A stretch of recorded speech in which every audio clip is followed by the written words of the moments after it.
இத்தாலியர்கள் தங்கள் மொழியை இசைமொழி என்று கூறுவார்கள். ஆங்கிலேயர்கள் தங்கள் மொழியை வணிக மொழி என்று சொல்வார்கள். பிரெஞ்சு மொழி பேசக்கூடியவர்கள் தங்கள் மொழியை காதல் மொழி என்று சொல்வார்கள். உருது மொழி பேசக்கூடியவர்கள் தங்கள் மொழியை கவிதை மொழி என்று சொல்வார்கள். தமிழர்களாகிய நாம் மட்டும்தான் தமிழை தாய்மொழி என்று சொல்லிக் கொண்டிருக்கிறோம். தமிழுக்கு முதல் வணக்கம். அந்த கை தட்டின 250 பேருக்கும் நன்றி. கையை பத்திரமா வச்சுட்டு இருக்கிற மற்ற பேருக்கும் ரொம்ப நன்றி. கையை நல்லா நல்லா சத்தமா தட்டுங்க.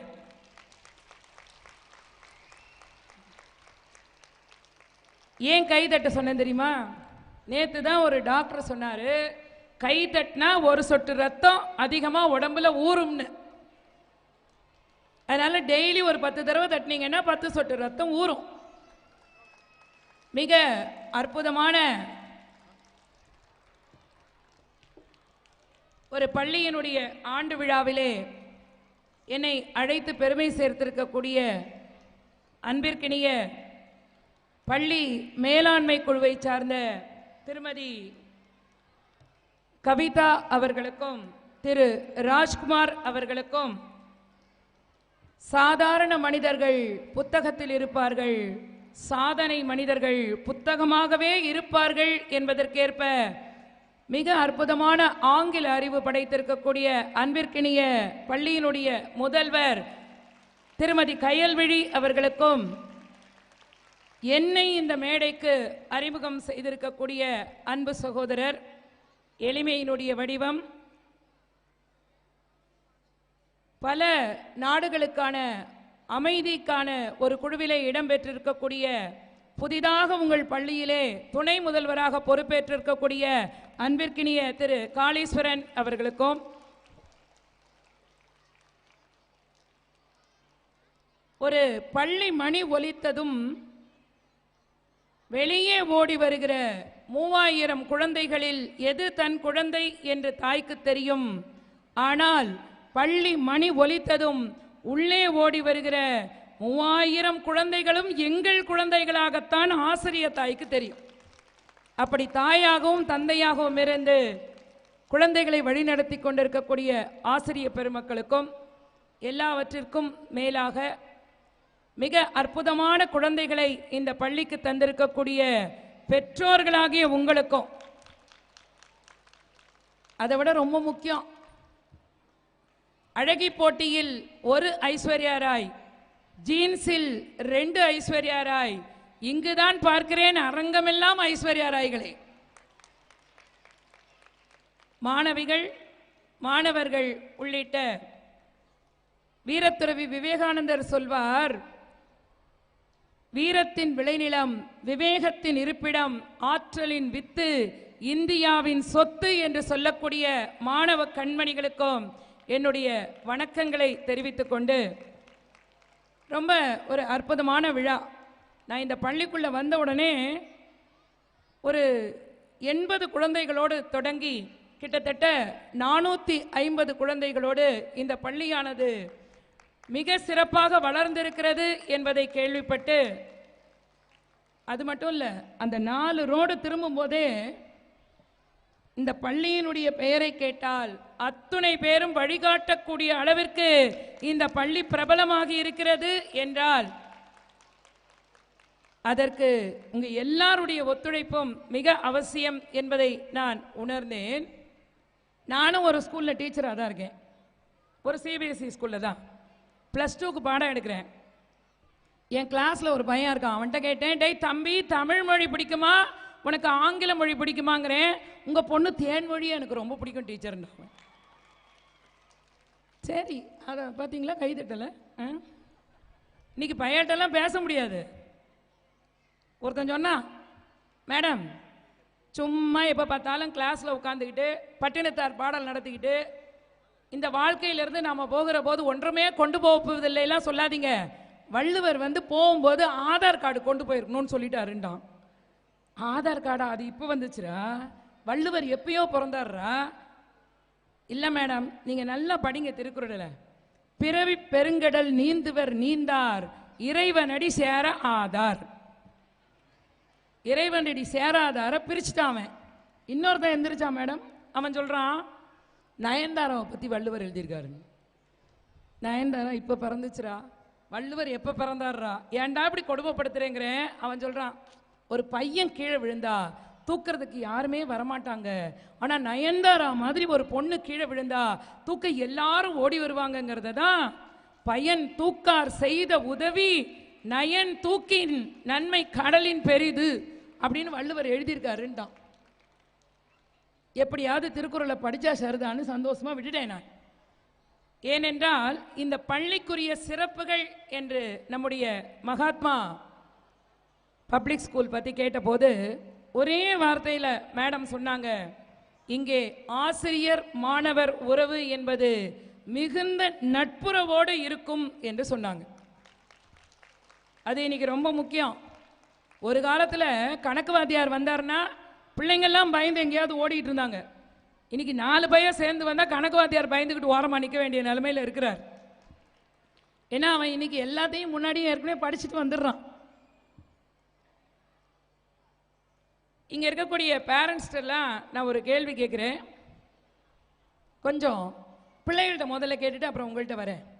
ஐ குட்டீஸ், யாரெல்லாம் அஜித் ரசிகர்கள் நல்ல கை தட்டு பார்க்கலாம். பரவாயில்ல, தலை அஜித்துக்கு ஒரு கூட்டம் இருக்கு.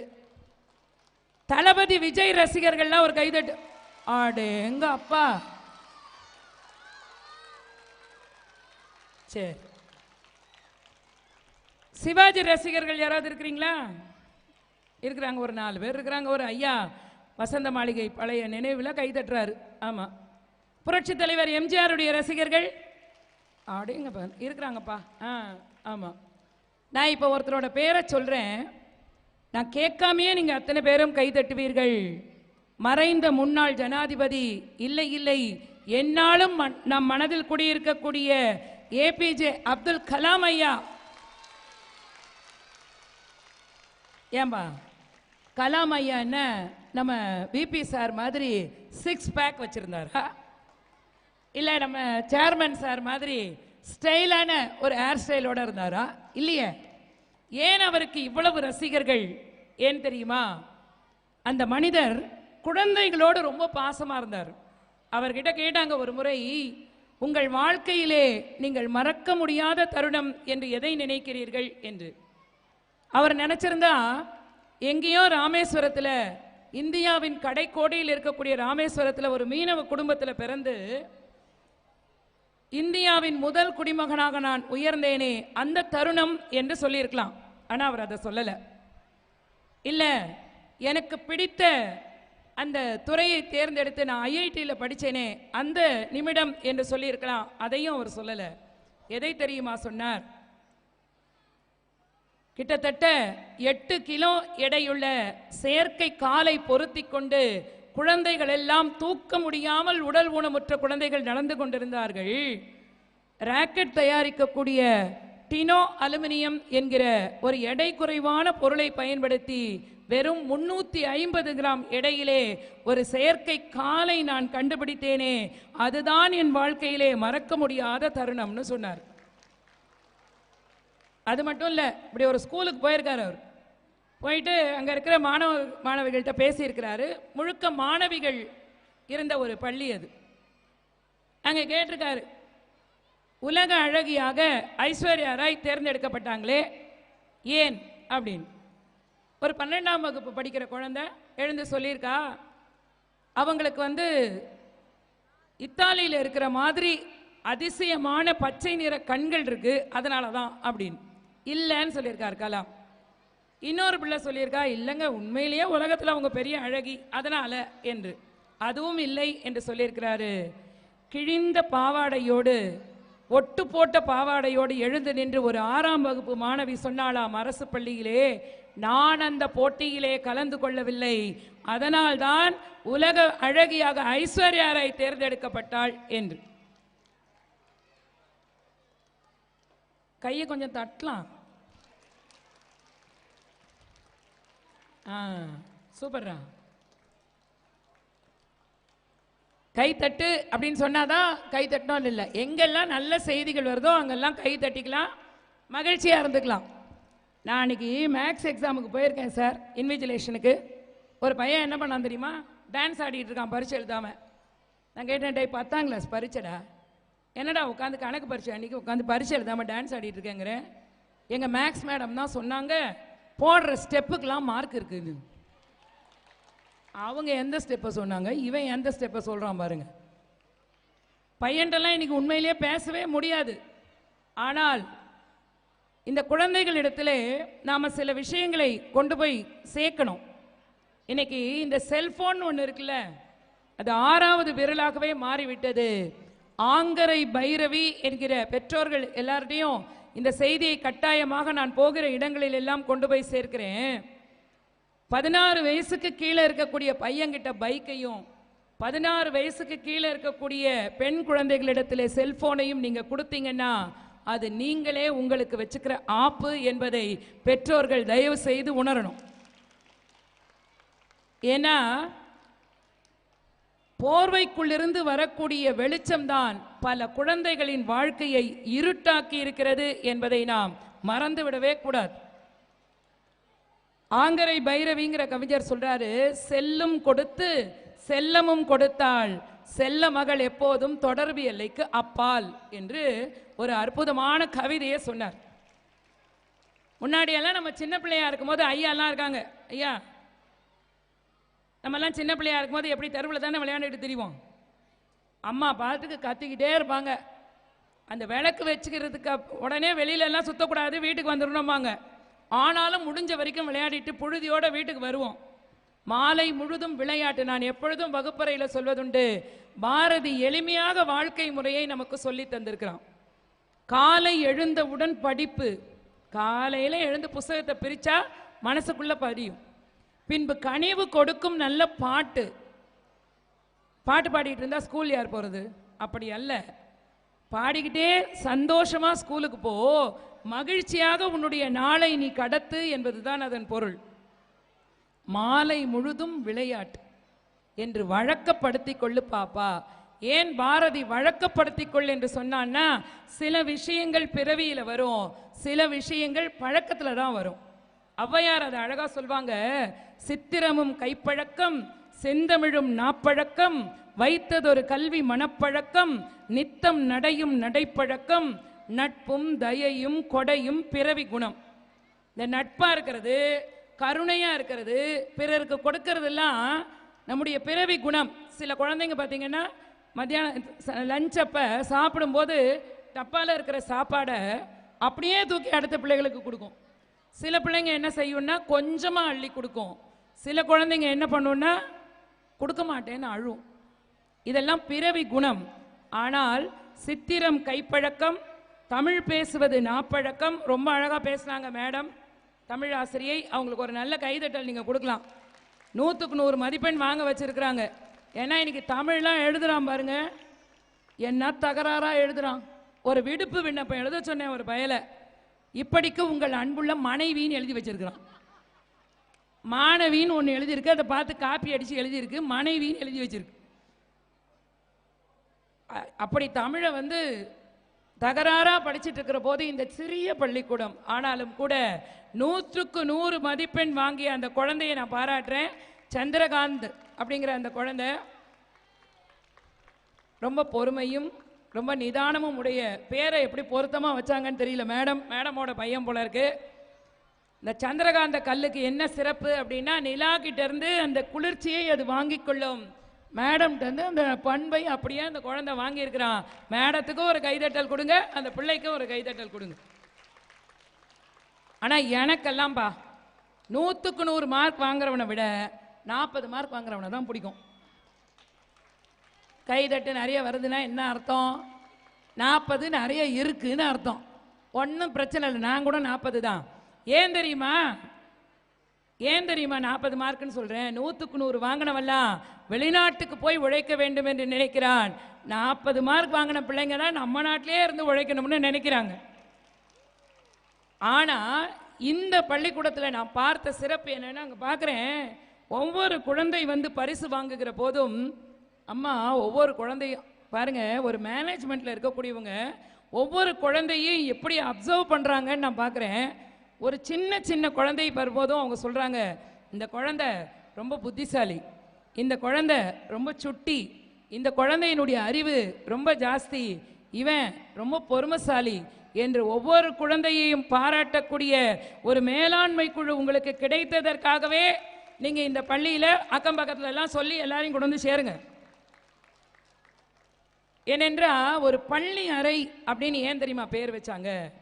3 இடங்களுக்கு மட்டும்தாங்க பள்ளி அறை என்ற பெயர் தமிழிலே உண்டு. எங்கெல்லாம் அப்படின்னா, கடவுள் உறங்குகிற இடம் கோவிலிலே பள்ளி அறை, கணவனும் மனைவியும் சேர்ந்து உறங்கக்கூடிய இடம் பள்ளி அறை, 3வது மாணவர்கள் வந்து பயிலும் இடம் பள்ளி அறை. ஏன் தெரியுமா? இந்த 3க்கும் ஒரே பெயரை தமிழர்கள் வைத்தார்கள்.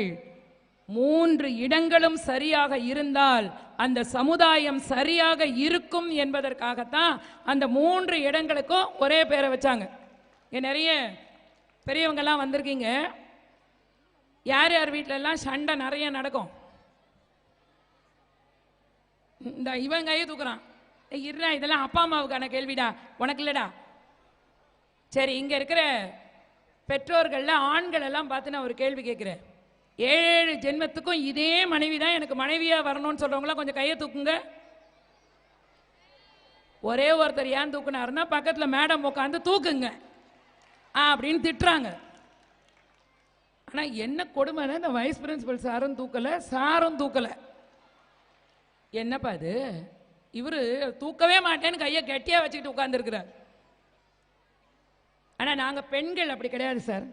7 ஜென்மத்துக்கும் இதே கணவன் தான் எங்களுக்கு வேணும்னு நினைப்போம். உண்மையா இல்லையா? கை தட்டுங்க பெண்கள்லாம். ஏன் தெரியுமா? இதை விட இழிச்ச வாயம் வேற யார் கிடைப்பா நமக்கு? அப்படி இல்லைங்க.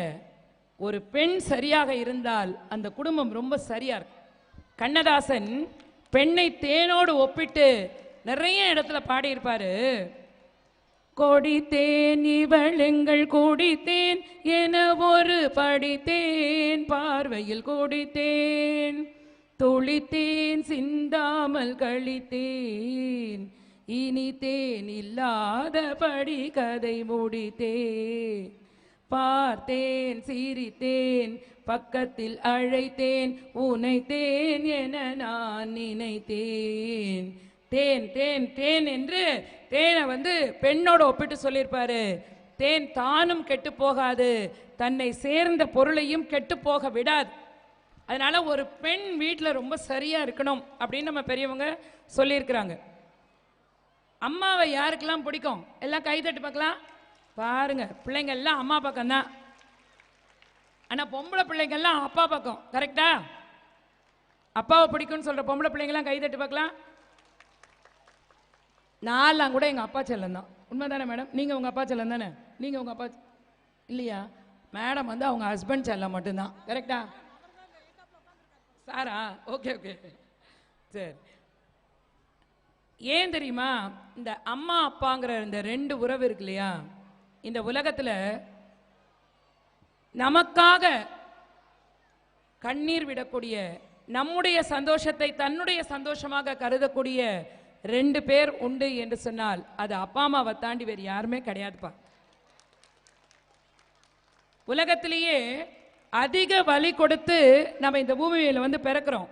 அதனால தான் எப்பெல்லாம் வலிக்குதோ அம்மா என்று நாம் அழுகிறோம். எப்பெல்லாம் நமக்கு ஆறுதல் தேவைப்படுதோ, நமக்கு ஒரு பிரச்சனை இருக்கு, அந்த பிரச்சனை முடிகிற போது நம்ம என்ன தெரியுமா செய்வோம்? அப்பா அப்படின்னு சொல்லுவோம். ஏனென்றால் இந்த உலகத்தில் தந்தை தரக்கூடிய ஆறுதலை வேறு யாருமே தர முடியாது. அப்பாக்களே அதுக்கு கைதட்டாம உட்கார்ந்துருக்கலாமா? நான் முத்துக்குமாருங்கிற கவிஞர் தான் எழுதினாரு, சின்ன வயதில் அப்பாவின் தோள் மீது ஏறி சாமி பார்த்தேன், இப்போதுதான் தெரிந்தது ஒரு சாமியின் தோள் மீது ஏறிதான் சாமி பார்த்தேன் என்று அப்படின்னு எழுதினார். நான் நிறைய மேடைகளில் சொல்றது உண்டு, தாய்க்கு பின் தாரம் என்று சொல்வாங்க, தந்தைக்கு பின் அப்படின்னு ஒன்று கிடையவே கிடையாது.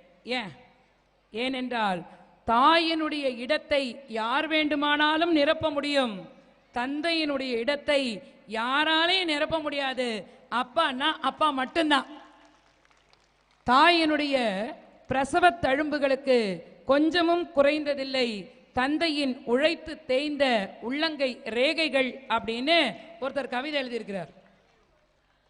எனக்கு தெரிஞ்ச ஒரு குழந்தை, ஒரு ஆட்டோ ஓட்டுநருடைய மகள். அவங்க நான் இந்த மேடையில் ரொம்ப பெருமையாக சொல்லிக்கக்கூடிய ஒரு விஷயம் என்ன அப்படின்னா, நான் ஒரு பட்டிமன்ற நடுவராக கிட்டத்தட்ட ஒரு 1500 மேடைகளில் பட்டிமன்ற நடுவராக நான் இருந்திருக்கிறேன். விஜய் தொலைக்காட்சி, சன் தொலைக்காட்சியில் இருக்கிறவங்க அத்தனை பேருமே என்னுடைய மேடையில் பேசியவர்கள் தான், பேசிக்கொண்டிருப்பவர்கள் தான். அந்த பட்டிமன்றத்தில் கிடைக்கக்கூடிய அந்த பணத்தை எல்லாருக்கும் கொடுத்தது போக மிச்சத்தை நான் என்ன செய்வேன் என்றால், எங்கள் ஊர் சுனாமியால் பாதிக்கப்பட்ட ஒரு ஊர். அதனால் சுனாமியால் பாதிக்கப்பட்டு பெற்றோரை இழந்த பிள்ளைகள் இருக்கிறார்கள். அவர்களுடைய படிப்புக்காக அந்த பணம் கொஞ்சம் போது. அதை தாண்டி இந்த அச்சரப்பாக்கம் பக்கத்தில் எய்ட்ஸால் பாதிக்கப்பட்ட குழந்தைகள் இருக்கிறாங்க. அப்பா அம்மா செய்த தவறுகளுக்கு பலியாகி போன குழந்தைகள் இருக்காங்க. அவர்களுக்கு மருந்து வாங்கி தருவதற்காக இந்த பணத்தில் கொஞ்சம் பகுதி போகுது. இந்த விஷயங்களெல்லாம் நாம் ஏன் நம்ம மேடைகளில் பேசுகிறோம் அப்படின்னா, யாராவது ஒருவர் கேட்டு நானும் இது மாதிரி பண்ணணும் அப்படின்னு, இது தற்பெருமைக்காக சொல்லுகிற விஷயம் இல்லை, எனக்கும் இந்த மாதிரி ஏதாவது பண்ணணும் அப்படின்னு ஆசை வரணும். குழந்தைகளுக்கெல்லாம் நான் என்னுடைய பள்ளியிலே சொல்வதை இங்கே சொல்கிறேன். பிறந்த நாள் கொண்டாட்டங்களை எப்படி கொண்டாடணும் அப்படின்னா, பெருசாக இனிப்பு வாங்கியோ கேக் வெட்டியோ கொண்டாடுவது என்பது தனிப்பட்ட மகிழ்ச்சியாக இருந்தாலும் கூட, ஏதோ ஒரு ஏழை குழந்தைக்கு ஒரு பென்சிலாவது நான் வாங்கி தரணும் அப்படிங்கிறத ஒவ்வொரு குழந்தையும் இன்னிலேருந்து மனசில் எடுத்துப்பீங்களா? ஆமான்னு சொல்ல. எஸ், ஓகே, அருமையாக சொல்கிறாங்க பிள்ளைங்க. ஏனென்றால் இந்த உலகத்தில் நம்ம பிறந்ததே மற்றவங்களுக்கு உதவி செய்கிறதுக்காக தாப்பா. நான் இப்போ அம்மா அப்பாவை பற்றி சொன்னேன் இல்லையா? அம்மா அப்பா ஏன் அவ்வளோ முக்கியம் அப்படின்னு நான் சொல்கிறேன். உங்களோட செல்ஃபோனை ஒரு நிமிஷம் நீங்கள் எடுத்து பாருங்கள். ஏன்னா இன்றைக்கி செல்ஃபோன் இல்லாதவங்க யாருமே கிடையாது. ஃபோனை கையில் எடுத்து பார்க்குற போது ஒரு விஷயம் உங்களுக்கு புரியும். மற்ற எல்லா உறவுகளும் வெவ்வேறு பெயர்களால் அறியப்பட்டிருக்கும், தாயின் பெயர் மட்டும் அம்மா என்றுதான் பதியப்பட்டிருக்கும். ஒரு இன்டர்வியூக்கு ஒருத்தன் போனானா, திரும்பி வந்த போது அப்பா கேட்டாராம், என்னடா வேலை கிடைச்சிருச்சா அப்படின்னு. அண்ணன் கேட்டானா, எவ்வளவு சம்பளம் என்று. அக்கா கேட்டாலாம், டேய் வேலை கிடைச்சா எனக்கு கிஃப்ட் வாங்கி கொடுத்துடணும்னு. அம்மா மட்டும் என்ன தெரியுமா கேட்டா, சாப்பிட்டியாப்பா என்று கேட்டால், உலகத்தில் இருக்கக்கூடிய அத்தனை அம்மாக்களின் தேசிய கீதமும் என் புள்ள பசி தாங்காது என்பதுதான். அதனால அம்மாக்களுக்கு நல்ல ஒரு கைதட்டல் கொடுங்க. சூப்பர், நல்ல பிள்ளைங்க. மகாத்மா அவர்களை பெயராக கொண்ட இந்த அற்புதமான பள்ளி. மகாத்மா காந்தியடிகளை பற்றி சொல்லுகிற போது நான் எப்பொழுதுமே சொல்வேன், அண்ணல் என்றால் தலைவர் என்று பொருள். 2 பேருக்கு மட்டும்தான் அண்ணல் என்கிற பட்டம் உண்டு. எப்படி மாவீரன் என்கிற பட்டம் நெப்போலியனுக்கும் அலெக்சாண்டருக்கும் மட்டும்தான் உண்டு, வேறு யாருக்கும் கிடையாது. அதுபோல அண்ணல் என்கிற பட்டம் 2 பேருக்கு தான் உண்டு. ஒன்று, தன் இனத்தின் விடுதலைக்காக பாடுபட்ட டாக்டர் அம்பேத்கர் அவர்களுக்கு அண்ணல் என்கிற பட்டம் உண்டு. நாட்டு விடுதலைக்காக பாடுபட்ட நம்முடைய காந்திஜி அவர்களுக்கு மகாத்மா என்கிற பட்டம் உண்டு. இந்த மகாத்மா அப்படிங்கிற பட்டத்தை யார் தெரியுமா காந்திக்கு கொடுத்தார்கள்? ரவீந்திரநாத் தாகூர் அவர்கள் தான் மகாத்மா என்கிற பட்டத்தை காந்தியடிகளுக்கு கொடுத்தாங்க. அதை அதிகமாக வெளியிலே சொல்லியது யார் என்றால் நேதாஜி சுபாஷ் சந்திர போஸ். அவங்க தான் நிறைய இடங்கள்ல அதை சொன்னாங்க. இந்த மகாத்மா அவர்களுடைய வாழ்க்கையிலேருந்து நம்ம ஒரு விஷயத்தை கற்றுக்கணும். எதுக்குமே கலக மாட்டார் மகாத்மா. அந்த ஒல்லியான தேகத்துக்குள்ள அவ்வளவு உறுதி இருக்கும். அவருடைய மனைவி கஸ்தூரிபாய் இறந்து போன போது கலங்கி அழுதுட்டார். உடனே எல்லாரும் சொன்னாங்களாம், என்ன மகாத்மா நீங்கள் அழலாமா, நீங்க இப்படி கண்ணீர் விடலாமா என்று கேட்டதுக்கு அவர் சொன்னாராம், சாதாரண ஆத்மாவாக இருந்த என்னை மகாத்மாவாக மாற்றியவள் இதோ உறங்கிக் கொண்டிருக்கிறாள், இப்பொழுது கூட நான் அழவில்லை என்றால் எப்போது அழுவது என்று சொன்னாங்க. நான் ஏன் இந்த குடும்ப கதைகள் எல்லாம் இங்க சொல்றேன் அப்படின்னா, இப்ப உங்கள்கிட்ட ஒரு கேள்வி கேட்டேன், சண்டை வருமான்னு. வருமா? எங்க வீட்டில் இன்னைக்கு காலையில் ஒரு சண்டை. சார் என்ன சண்டை தெரியுமா? யார் தியாகி அப்படின்னு சண்டை. எங்கள் வீட்டுக்காரர் சொன்னார் நான் தான் தியாகின்னு. நான் சொன்னேன் நான் தான் தியாகி. இல்லை எப்படி சொல்கிற அப்படின்னாரு. இல்லை நீங்கள் என்னை பொண்ணு பார்க்க வந்தப்ப உங்களை நிமிந்து பார்க்காமையே நான் சரின்னு சொன்னேன், நான் தான் தியாகின்னு. நிமிந்து பார்த்தப்புறமும் சரின்னு சொன்னேனே, நான் தாண்டி தியாகின்னாரு. என் வீட்டுக்காருக்கு இவ்வளோ பெரிய ஆதரவு குரல் இருக்குன்னு எனக்கு இன்னைக்கு தான் தெரிஞ்சிச்சு. அந்த அவன் பாருங்க எவ்வளோ சந்தோஷமாக கை தட்டிட்டு இருக்கிறான். சண்டைன்னா ஏன் சண்டை பற்றி திரும்ப திரும்ப பேசுகிறேன் தெரியுமா? நான் ஆசிரியராக இருக்கிறேன். இந்த பெற்றோர் ஆசிரியர் கூட்டத்தில் உட்காருகிற போது சில குழந்தைகளை நான் தனியாக கேள்வி கேட்பேன்.